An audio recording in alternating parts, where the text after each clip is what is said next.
I'm really interested. What are you asking about? Okay, I'm out I here. love this kind of discussion. Oh, excellent. Yes. Well, first of all, my name's Lindsay. What's your name? I'm Cam. Cam. Yes. Okay. Is that C-A-M? Are you a teacher, a student? No, I'm not. I'm just out here today interviewing folks. I have kind of a hobby where I ask people if they wouldn't mind me interviewing them about how they came to their God beliefs. So I was wondering if you would be open to chatting about that, Cam. Woo. Oh, is this like a loaded question, or is this just like... Well, I mean, it can certainly feel that way. Like, I have certain questions that I'm used to asking, but really what I want is just open dialogue. I'm interested in learning, and every time I talk to somebody... Sorry, noisy. Every time I talk to somebody, I learn something new about how people came to their beliefs and how they justify them. Yeah. And so that's really what it's about for me, is understanding those beliefs. I'm 1,000,000% on board. Okay. Okay. Well, I would begin the interview by asking you, what are your God beliefs? My God beliefs? Well, I do believe that there could very well be a supreme being. I suppose you could categorize me under agnostic, because knowing or not knowing if there is a supreme being is a huge part of both the logic of science and faith, okay, of religion. It's that delicate balance, and if you don't know, but you're unsure and you think that there is the possibility, then you're technically agnostic. So I would label myself as agnostic. Okay, so... Because having faith in something is not necessarily the fact that that supreme being does exist. Okay, you brought up the word faith, and I do want to come back to that. First, I would ask, if you had to put yourself on a number scale, you've said agnostic. If 0 is don't believe at all, 100 is a 100% certain true believer in their God, where would you put yourself on that scale? I would put myself at a 75. Okay. More on the side that there is a strong possibility of a supreme God, because it's just very interesting. I've read the Bible, I've read the Torah, I've also read the Quran, but I've also read the works of Carl Sagan, Stephen Hawking, John Lennox, on the discussions, both sides of the discussion of the existence of a supreme being. Okay. And also Albert Einstein, who had the quote that science without religion wouldn't make sense, and vice versa. They can't exist without each other. You need those two paradigms for them to function. What do you think they get from each other? I believe religion brings about the big questions of morality and existence and mankind and all of life's place in the universe on an overall scale that gives science the drive to... I believe that it supplies science with those questions, those philosophical questions, because philosophy is the root of scientific inquiry, and those are the ultimate questions that science is really trying to find certainty and knowledge and the answers to. Okay, so if science is trying to find the answers to those ancient philosophical questions about existence, have we been able to answer any of those questions, any big philosophical questions using science that you can think of?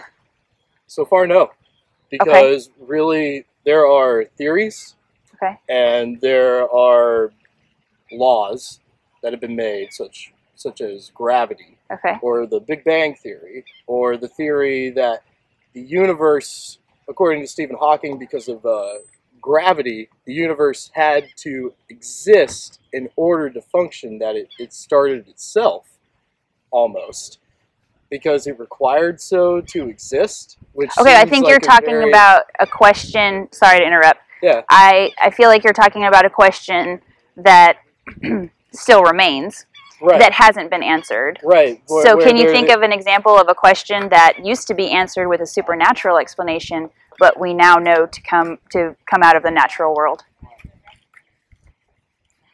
Could you rephrase that? Okay, so you've mentioned that the root of science are in the ancient philosophical questions about existence and trying to understand our world and our place in the world, humanity's place in the world, right? So what I'm trying to get at is, and I'll go ahead and tell you my examples, and then that might help you to think of another one on your own. Example, and then I'll think of one. Sure. So there have been lots of questions since ancient philosophers that we have been able to answer using those theories and laws that scientists have been able to, using technology, develop the answers to some of those questions. So we thought that the Earth was the center of the solar system. We thought the Earth was the center of the universe. Geocentric theory. Yes, and so, other ancient cultures thought that lightning was a message from God, that rain depended on... I see what you're saying. Whether we prayed to the rain gods, okay? And so those sorts of things have been answered using the technology and tools of science. Our 5 minutes are up, but I think we've got a great conversation going if you're okay with keeping it going. Excellent. I love this kind of stuff. A theory. So the original, I'm sorry, one more time. So the original point was that religion and science, according to Einstein, was that correct, who you quoted there? Religion and science need each other. They do. Because they work to answer each other's questions, or I'm paraphrasing very poorly. The foundation of the philosophical questions, they go hand in hand, that science pursues to answer those big questions. I think what I'm trying to get at in understanding that question as a point of view, or as a reason why we need to continue with the supernatural answers to these questions, is, could it be that what religion functions as is a way to feel like we know the answers to questions that haven't yet been answered by science? Absolutely.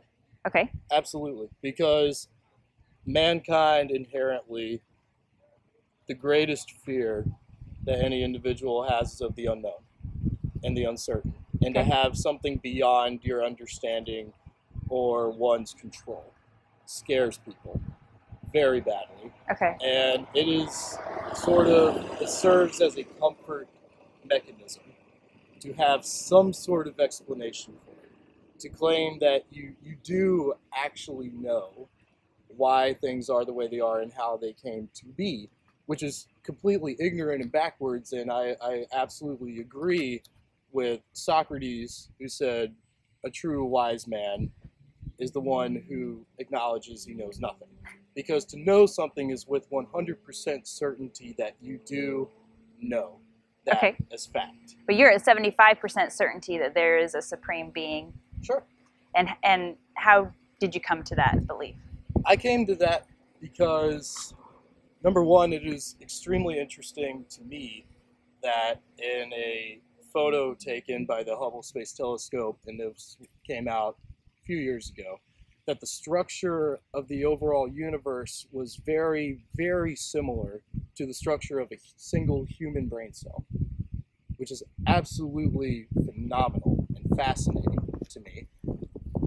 It is to go with what Stephen Hawking said, and that the universe needed to exist, and I forget the wind at my back. And it required to make itself be, seems almost like a cop-out kind of theory, where it is stated in the laws that matter, energy, it can't come from nothing. It had to come from something. You can't create or destroy what exists, but it had to be created in the first place. And nobody has that answer, so it had to come from somewhere. So who is really to say that something out there were to not create it? Because it had to come from somewhere. Okay, so correct me if I'm wrong. I'm just trying to paraphrase to make sure I'm understanding you correctly. It sounds like a little bit of a combination of argument from design and fine-tuned appearing universe makes you think that there had to be a tuner or a designer. There had to be. Okay, and... Because everything in the universe on this planet and throughout the rest of the universe is so mathematically precise. And so it functions so smoothly. Is that the only possibility, that it had to have a designer? No, it's not the only possibility because I don't know. Okay. Nobody knows. And that's why I'm not 100% certain on that. Okay. I just happen to believe that I hold true with what science claims, that you cannot create something out of nothing. You just cannot, you can't do it. Okay. And it had to come from somewhere or something, or something that we don't understand. Exactly. And so is your supreme being an interventionist type of God, like the Christian God or Allah? I don't think so. Okay. I do not think so.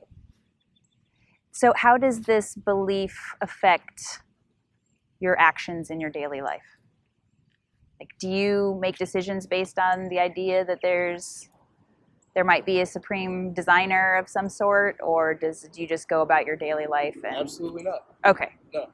Because I like to believe that the meaning of life is for an individual to give life meaning. Okay. And that's to give it my own individual meaning. Like Oscar Wilde said, don't be yourself because everyone else is already taken. Go ahead and live life.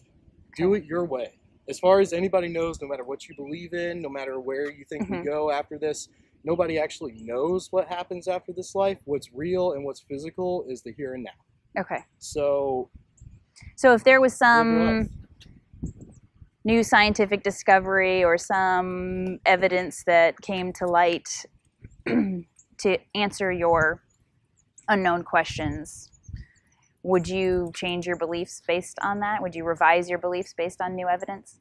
Sure, why not? Okay. I'm always open to new evidence. I'm always open to new information as long as it is tested. Okay. And is not easily refuted, such as scientific theories and laws are today. Then why not? Right, but so if scientific laws and theories are refuted by evidence that is consistent and reliable, then they change the theory, right? Right. Okay.